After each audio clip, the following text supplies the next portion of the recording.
बैंगलोर ने जब IPL trophy उठाई तब देश में जश्न की लहर थी, लेकिन उसी रात बेंगलुरु के चिन्नास्वामी स्टेडियम में 11 लोग दबकर मर गए।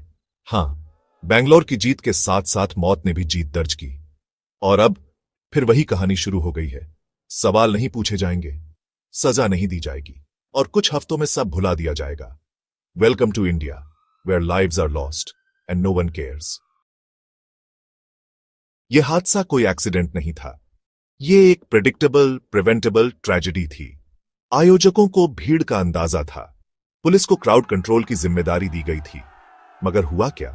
ना कोई इमरजेंसी गेट खुला, ना मेडिकल फैसिलिटी तैयार थी और ना कोई एसओपी फॉलो की गई।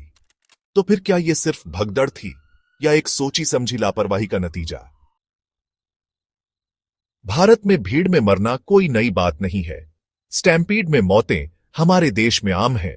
2013 रतनगढ़ मेला 115 मौतें, 2016 वाराणसी में धार्मिक सभा 25 मौतें, 2022 मुंद्रका दिल्ली फैक्ट्री में आग, कोई इमरजेंसी एग्जिट नहीं।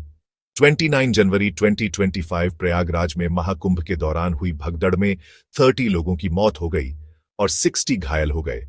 और अब 2025 बेंगलुरु क्रिकेट स्टेडियम के बाहर 11 मौतें। हर बार एक ही पैटर्न होता है, भीड़, बदइंतजामी, भगदड़, मौत, फिर साइलेंस। ये हादसे एक्सीडेंटल नहीं, एडमिनिस्ट्रेटिव मर्डर है। सवाल ये नहीं कि यह हादसा क्यों हुआ, सवाल यह है भारत में इंसान की जान की कीमत क्या है।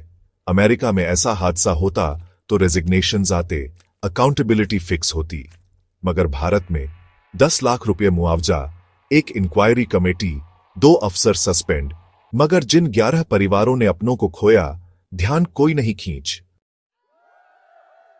अब केएससीए कह रही है हमारी गलती नहीं थी।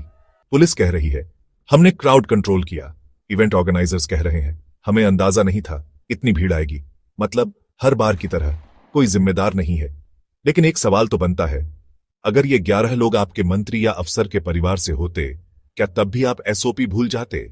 क्या तब भी सिर्फ इंक्वायरी होती? और अब बात हम लोगों की, जनता की। क्यों हम इतने चुप हैं? जब किसी विदेशी प्रधानमंत्री की गाड़ी निकलती है तो पुलिस सड़कों को खाली करवा देती है, मगर जब भारत का आम आदमी सड़कों पर होता है तो उसे भीड़ में दबकर मरने दिया जाता है। क्या हमारी जान सिर्फ चुनाव तक ही मायने रखती है? क्या हम सिर्फ वोट डालने वाले ऑक्सीजन सिलेंडर हैं? अगर आज आप चुप हैं तो अगली बार यही हादसा आपके शहर, आपके स्कूल, आपके त्योहार में होगा। क्या इसका हल नहीं है? है, बिल्कुल है। हर बड़े पब्लिक इवेंट के लिए क्राउड कंट्रोल एसओपी अनिवार्य हो, एंट्री और एग्जिट क्लियर हो, पुलिस और ऑर्गेनाइजर्स की संयुक्त जवाबदेही तय हो, सीसीटीवी और इमरजेंसी टीम्स मौके पर हों और सबसे जरूरी जवाबदेही तय हो, अरेस्ट्स हों, बर्खास्तगी हो और कॉम्पेंसेशन के साथ न्याय हो।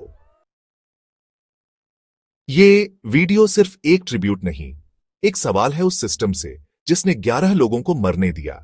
अगर आप भी मानते हैं कि अब और जाने नहीं जानी चाहिए, तो इस वीडियो को शेयर कीजिए, सवाल पूछिए और दबाव बनाइए, क्योंकि अगर अब भी हम चुप रहे तो अगला नंबर हमारा हो सकता है।